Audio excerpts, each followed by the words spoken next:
Bueno, mientras se va cargando esto, pues haré una breve presentación. Si habéis leído en el blog, pues ya estaba como mucho más extensa.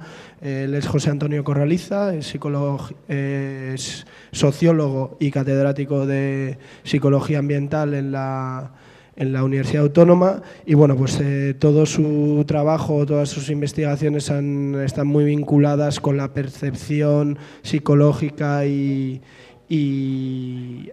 sensorial de la ciudad, y bueno, pues va a explicar un poco las metodologías que él sigue y todo el tema de la percepción del paisaje desde otros puntos de vista.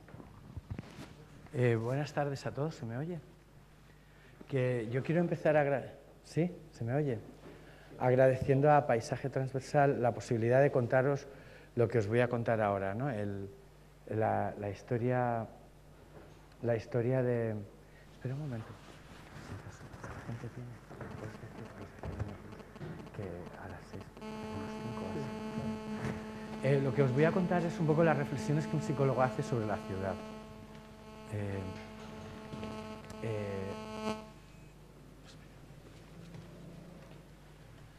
Las reflexiones que un psicólogo hace sobre la ciudad. Yo lo he llamado la experiencia emocional de la ciudad, análisis y percepción de los espacios urbanos. No sé muy bien, yo agradezco muchísimo el esfuerzo que habéis hecho en Paisaje Transversal por orientar todo esto a la línea de talleres, pero yo a veces, más que instrumentos, lo que creo que es importante es que nos planteemos preguntas sobre el espacio urbano, porque demasiadas veces en el espacio urbano se da todo por supuesto, se da por supuesto que lo que existe es lo que hay es lo que hubo siempre, y sobre todo lo que hay es lo que habrá siempre. Y esta es la gran falacia de los estudios de percepción urbana, ¿no? Yo quisiera plantear el resumen de la perspectiva de la psicología de la ciudad, resumirlo en esta frase, que lamento mucho que el contraste de la luz no lo permita ver, ¿no? Pero que es una frase que lamentablemente no es original mía, es una adaptación de una frase de Montesquieu, el autor de la división de poderes, ¿no?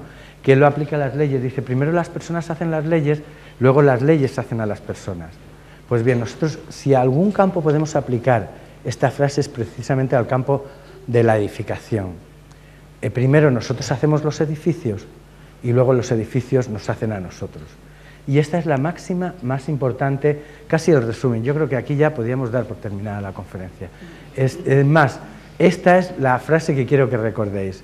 Si es verdad lo que dicen los psicólogos del poder del efecto de primacía, esta es la frase que quiero que recordéis después de la conferencia. Todo lo demás es una excusa para que durante la conferencia vosotros penséis en vuestras cosas, en vuestros proyectos, en vuestras ideas, en vuestros modelos.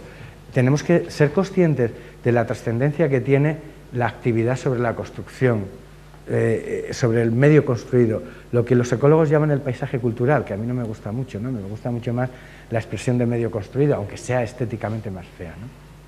La idea es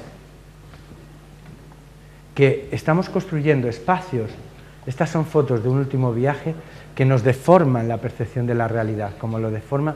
No se puede apagar esta luz, ¿no? Pero no os vais a dormir, ¿verdad? Digo que la percepción del espacio se nos deforma como se deforman estas fotografías, llegando a configurar, así está bien, la idea de una ciudad borrosa, que va configurando un conjunto de imágenes espectrales sobre la ciudad, como estas, por ejemplo. Nos quedamos en la idea de que la ciudad moderna está configurándose como un entorno perceptivamente hablando de carácter borroso. Lo borroso no es peligroso. Sabéis que lo borroso está de moda, además, ¿no? Con lo fractal y todo esto, ¿no?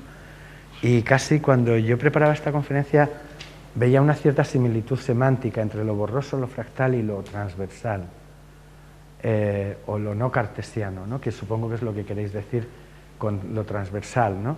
Y, sin embargo, la ciudad moderna, la ciudad borrosa, como vamos a ver, la ciudad genérica, un concepto que sobre el que me gustaría que reflexionáramos, es, sin embargo, muy peligrosa para el funcionamiento psicológico, porque está alterando, esto es otro ejemplo de ciudad borrosa, está alterando precisamente la existencia de escenarios de este tipo, de escenarios de zoco, donde encontramos un hueco para la interacción y para el intercambio. Escenarios equilibrados, aunque no sean estéticamente atractivos, aunque sean vulgares como este. Y la preocupación, lo que a mí más me preocupa, es precisamente identificar dentro de esta ciudad borrosa, no quedarnos con la idea de que simplemente es una estructura fractal, sino que es una estructura en la cual las tensiones que se producen en lo transversal, en lo borroso, en lo no cartesiano, podamos identificar. En este sentido, yo apoyándome en un trabajo de un compañero de la Universidad de Barcelona, de Enric Paul, creo que podemos hablar de cinco ejes de tensión que polarizan la discusión sobre la ciudad contemporánea y que fragilizan la ciudad. Por eso en la transparencia he puesto el título de la ciudad vulnerable. Estos 5 ejes de tensión son muy confusos, son muy difíciles de identificar, pero forman parte del discurso perceptivo sobre la ciudad. Tenemos por lo menos hasta las 6, ¿no? El primer eje de tensión es un eje, están confrontados, lo azul y lo violeta. Tengo un problema para identificar los nombres de los colores, o sea, los diferencio visualmente, pero soy incapaz de encontrar los nombres, ¿no? Pues en primer lugar, la oposición entre la identidad del lugar y la ciudad de los no lugares. Supongo que es un concepto, el de no lugar, con el que estáis familiarizados, el concepto de Audrey. Fijaros, bueno, puedo tutear, ¿no? El espacio es una extensión del propio yo. Esto es verdad, esto lo han dicho muchos psicólogos, es una obviedad. Pero lo que es importante que nos demos cuenta es que los lugares se meten en nuestra cabeza. Es decir, los lugares conforman nuestra identidad. De tal manera que cuando perdemos un lugar, perdemos algo de nosotros mismos. Y por eso es por lo que los lugares son tan importantes psicológicamente. Recientemente, pero muy recientemente, en un término que todavía no está homologado, los psicólogos, un psicólogo australiano que se llama Albrecht, lo podéis mirar en San Google, Albrecht, terminado en CHT, ha ideado un término que él denomina solastalgia. No es nostalgia, sobre el mismo soporte de nostalgia. Es la solastalgia. La solastalgia es un conjunto de alteraciones identificables psicosomáticamente, es decir, es un trauma. Es un término que probablemente en un par de años aparecerá en el DSM-4, que es como el catálogo de la edificación para los arquitectos o los códigos de edificación, pero para los psicólogos. Es el repertorio de los psiquiatras, es el repertorio de traumas y enfermedades diagnosticables, ¿no? La solastalgia fue encontrada en una tribu de aborígenes australianos que vivían en un territorio en la zona, en el área de influencia de Sydney, en cuyo lugar las profesiones dieron como sólida la idea de que había una mina de carbón. Se empezó a explorar una mina de carbón a cielo abierto, se explotó la mina de carbón y a los 15 años empezaron a aparecer alteraciones psicosomáticas muy graves entre las personas que vivían en el entorno. Y analizaron lo típico, ¿no? Los contaminantes, no había contaminantes, etcétera, etcétera.